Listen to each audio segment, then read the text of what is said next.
Ela é delegada, presidente do Sindicato dos Delegados do Estado de São Paulo e faixa preta em Taekwondo. Doutora Raquel Galinatti, um prazer falar contigo.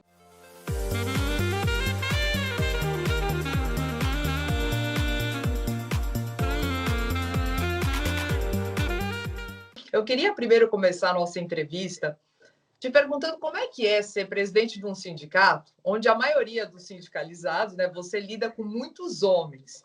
Como é que foi para você chegar até aí, né? Uma mulher liderando um sindicato de uma categoria que é liderada por homens? Realmente é um desafio diário, é um desafio que eu não imaginava que eu iria encontrar. Já a carreira de delegado de polícia já é predominantemente masculina, não chegamos a 17% de mulheres dentre o contingente de delegados de polícia. No primeiro momento, claro que a gente fica apreensiva, porque sabemos que a mulher ela é muito mais sabatinada, questionada e julgada do que o homem, exercendo a mesma função. Então, e somando ao fato da inexperiência, claro que aquilo me deixou, em um primeiro momento, muito ansiosa, até aflita em relação ao desafio. Mas eu me preparei o máximo que eu pude para poder, primeiro, encarar as eleições e venho me preparando diariamente, estudando, lendo, para que eu possa exercer de acordo com todas as minhas dificuldades e todas as minhas deficiências, o máximo que eu puder para representar bem os meus pares. E hoje eu recebo as críticas também de forma como uma lupa, porque a gente sabe que a gente vive numa sociedade patriarcal, machista, em que uma sociedade a gente ainda tem que quebrar barreiras. Então, quando eu vejo que algumas críticas são com puro intuito de me apequenar, de diminuir, de me literalmente inferiorizar, essas críticas elas são colocadas e relevadas. Óbvio que eu escuto todas, mas eu analiso o porquê da pessoa estar tentando fazer essa crítica. Eu não absorvo como uma forma de tentar me autodepreciar. Então, eu aproveito as críticas, todas as críticas são boas, mas eu consigo agora depurar quais são realmente boas e quais são prejudiciais. Doutora, demorou algum tempo para você chegar nesse patamar de falar assim, eu faço uma escutativa, né? Eu ouço aquilo que realmente vai me levar para um lugar melhor. Como é que foi para que você pudesse chegar nessa inteligência emocional até de poder lidar com isso e, como você disse, né, não deixar que alguém me veja ou coloque como se eu fosse pequena, para que eu tenha esse empoderamento. Como é que foi esse trajeto, esse caminho para chegar até aí?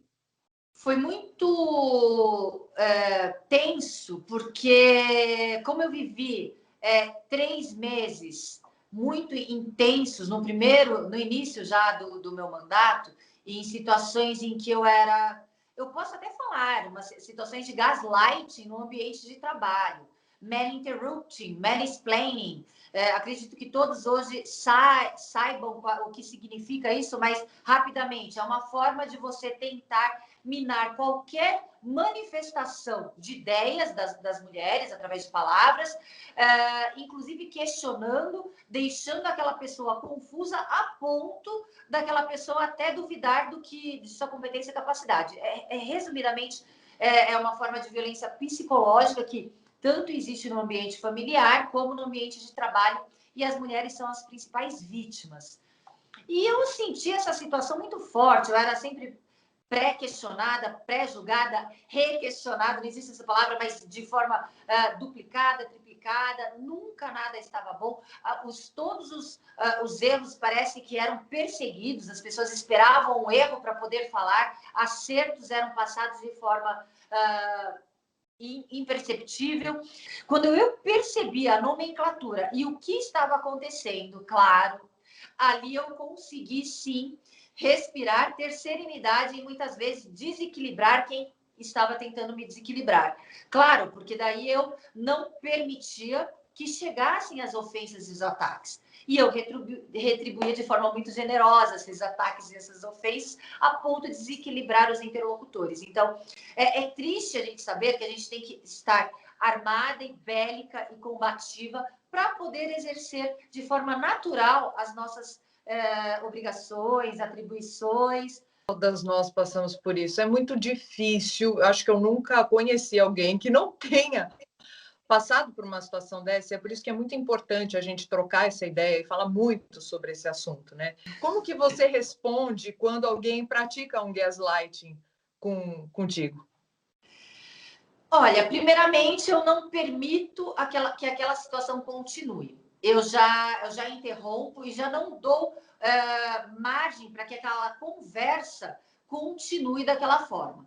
De repente, quando eu sou interrompida diversas vezes, eu falo, bom, então eu já percebi que você não quer que eu fale, então eu não vou falar neste momento, é isso? Aí as pessoas ficam constrangidas, porque o machismo, ele é velado. Quando você escancara e elucida aquele machismo de forma bem figurada, a pessoa fica constrangida, porque ninguém quer ser percebido como machista, né? A gente sabe assim. E, muitas vezes, olha, Raquel, doutora Raquel, venha compor essa mesa para embelezar esta mesa. Aí eu respondo, muito obrigada pelo elogio, mas o meu convite, a minha posição aqui não é com o intuito de enfeite. Eu estou aqui porque eu represento os pares, os delegados de polícia, e estou aqui para falar em nome de todos. Então, muitas vezes você tem que dar uma resposta bem atravessada para as pessoas, de repente, tomarem um choque de realidade, digamos assim. Essa daí é para anotar, né? Porque tem gente que a hora que acontece isso não sabe o que responder. Então responda como a doutora Raquel Galinatti. Não, existem várias situações, várias situações. Por exemplo, em uma discussão, em uma reunião, a pessoa começa a falar assim, ela é louca. Ela é louca. Tipo, querendo desqualificar realmente a sua opinião por ser contrária como louca. Aí eu já paro e falo assim, olha, por favor, você primeiro não está falando com a sua mãe, com a sua irmã, com a sua mulher, por mais errado que seja, não sou uma delas. Então, respeito para falar comigo, coleguinha. Então, assim, é uma situação em que você tem que o tempo todo, até parece ser agressivo, porque enquanto você é agredida, ninguém vê agressividade nos pares, nos homens. Agora, quando você se posiciona, nossa, Raquel é agressiva, mas que bom que pensem assim, que bom que pensem 10 vezes antes de falar com aquela agressiva. Infelizmente, a mulher que se posiciona é agressiva, né? Então, que fiquem com medo das agressivas. Vai ter um tempo, daqui uns 20, 30 anos, em que as pessoas não serão taxadas como agressivas, as mulheres. Mas, enquanto isso, melhor ser taxada de agressiva do que continuar ou permitir que se perpetue esse tipo de comportamento. Perfeito, adorei, adorei. No meio da tua carreira, qual foi o momento que mais te marcou assim na tua vida? E digo assim, combatendo o crime e também dentro da própria corporação, da tua experiência de vida, o que te marcou? Olha, eu já estava preparada, eu não entrei nova para a carreira de delegado de polícia, eu entrei com 35 anos, eu vou fazer quase 9 anos de delegado de polícia, eu já era advogada antes, eu tinha uma bagagem já de experiência pessoal, profissional, então realmente eu não entrei crua da realidade, crua da convivência ou dos defeitos das pessoas, né? Situações em que você desacredita a perversidade humana, porque a gente lida com crime diário. Então, diversas vezes me deparei com situações tão horrendas como a gente vê nos noticiários, que eu tive que parar para respirar, porque eu não tenho nem como contar aqui, porque são várias situações em que você desacredita que pode ter um ser humano capaz de fazer isso com outro ser humano. Então, são situações, assim, bem graves, de crimes, de violência. Os crimes que mais me tocam são estupros. Quando o estupro é praticado contra a criança, eu acho que são um dos crimes mais chocantes que a gente não consegue diluir. Mas são situações assim, realmente quem trabalha com o crime, sendo delegada de polícia, advogado criminal, criminalista, um promotor de justiça, um juiz, quem lida diretamente com crimes médicos, realmente chega um momento em que você tem que parar para respirar diante dessas situações. Pegando esse gancho, eu também queria conversar contigo sobre a lei que protege as mulheres, né? Você é uma das que luta por nós, luta contra o crime contra a mulher, a violência contra a mulher, que a gente sabe que Está muito grande, ainda mais na quarentena, na pandemia, aumentou cada vez mais. E eu queria que você falasse um pouquinho dos avanços. Tiveram avanços? Não tiveram avanços? Como que você vê hoje as leis que protegem as mulheres e o que poderia melhorar? A gente tem uma lei, a Lei Maria da Penha, é uma das melhores leis do mundo no que tange à mulher que é vítima de violência. Ela prevê vários institutos ali, as protetivas de urgência, várias situações para que sim a mulher seja protegida. Mas o que falta é a efetivação de políticas públicas para que aquelas leis saiam do papel. Então a gente está falando o quê? Realmente daqueles que têm o poder de estruturar as instituições de Estado que fazem parte do sistema de justiça criminal para poder proteger a mulher. A gente tem um déficit de policiais civis aqui no estado de São Paulo que supera 14 mil. Então, eu só estou falando da Polícia Civil, tá? Como que a gente vai conseguir ampliar o rol de proteção dessas mulheres se a gente não tem policial suficiente nem para os crimes comuns? Então, é uma situação em que, muitas vezes, pelo clamor popular, pela necessidade da população de uma proteção das mulheres, aqueles governantes eles ficam na seara das narrativas vazias, em que eles prometem, eles fingem que fazem, mas eles não efetivam de forma eficaz, de forma profissional e responsável, para que para que nós que fazemos parte do sistema de justiça criminal consigamos combater a violência de forma efetiva, estruturada. Então, a gente aqui vai realmente a minha crítica da falta de estrutura para que a Polícia Civil aqui no estado de São Paulo possa combater legitimamente os crimes. É verdade.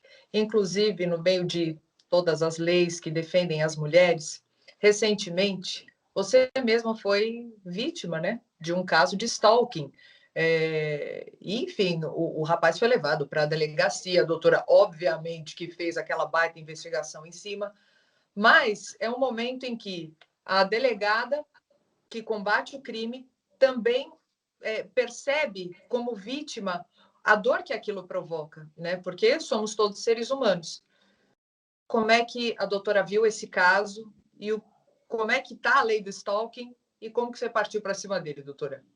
Eu acho importantíssimo o fato de você abordar esse tema e de eu ter a possibilidade de expor que, apesar de eu ser mulher, delegada de polícia, não sou uma vítima vulnerável nem frágil, ando armada.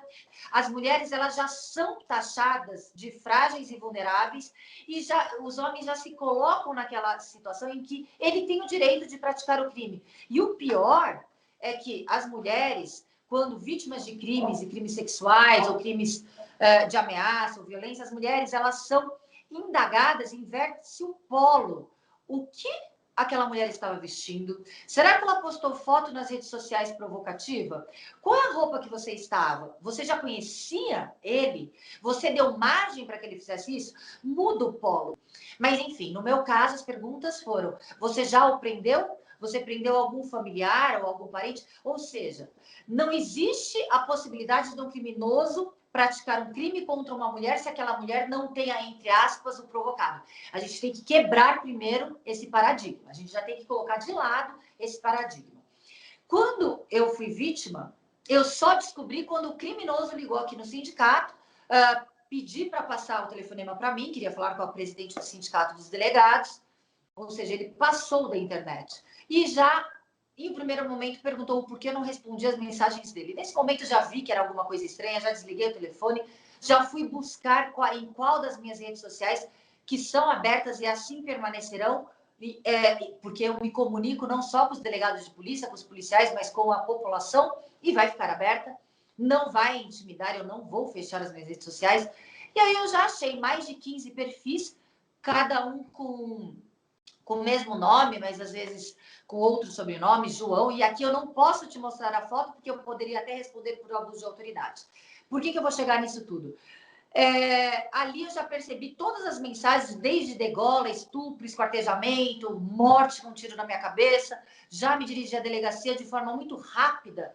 Os meus pares da divisão de crimes cibernéticos conseguiram identificar, porque a contrário sensus, quando você pratica um crime pela internet e redes sociais, você deixa um rastro. Então, o seu IP, claro que é identificado de forma muito rápida e eficaz. Aí eu percebi a fragilidade do sistema de justiça criminal, como saí do papel de delegada e figurei como vítima. E como vítima, esperei mais de 45 dias o mandado de busca e apreensão, porque entre os objetos exibidos nas fotos das ameaças, tinham armas. Eu tive que mudar a minha rotina, tive que mudar completamente quando você sabe que você é um alvo permanente, que uma pessoa diz que vai estourar a sua cabeça, o seu miolo, e que vai te esquartejar e te estuprar. Claro que você não fica mais na sua naturalidade, andando e convivendo na sua naturalidade. Coloco todos esses problemas em que, na prática, imagina uma mulher desprotegida, que não tem acesso à lei, que não tem um marido dele policial, que faz parte do grupo do Garra, que também anda armado e super armado, eu que ando armada. Imagina uma mulher que tem aquele agressor permanentemente agredindo, quão aterrorizada ela fica. Então, a gente vê a morosidade do sistema de justiça criminal, do judiciário, e também a fragilidade da lei. A lei aqui, o fato do agressor ameaçar, vou te matar, vou te estuprar, vou te esquartejar, é um nada jurídico aqui no Brasil, diferentemente de outros países. Aqui no Brasil, a gente tem um excesso de garantias para aquele que pratica o crime e nada de garantias para a vítima. Então, aquele criminoso, ele só vai ser punido quando ele efetivar aquela ameaça. Porque ameaça, a pena de ameaça é nada. E quando eu descobri, que foi em fevereiro, não tinha sido promulgada a lei da perseguição, que é o crime de stalking. Mas, mesmo assim, continua sendo um crime de menor potencial ofensivo. Não é um crime que dá ensejo ao encarceramento, nem por um flagrante. Então, existe uma fragilidade na punição e na repreensão por falta de vivenciar a realidade. Então, os legisladores, eles tinham que, sim, perceber que quando a gente fala e ameaça um crime muito grave, é um anúncio de que você irá fazer.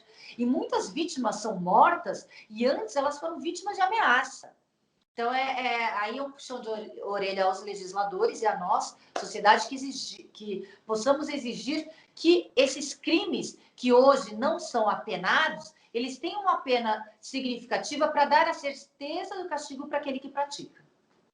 Exatamente, para você evitar que o pior aconteça, a lei da ameaça tem que ser mais forte. Sim. Né? Senão, só depois, se depois não adianta mais, né, doutora? Exatamente.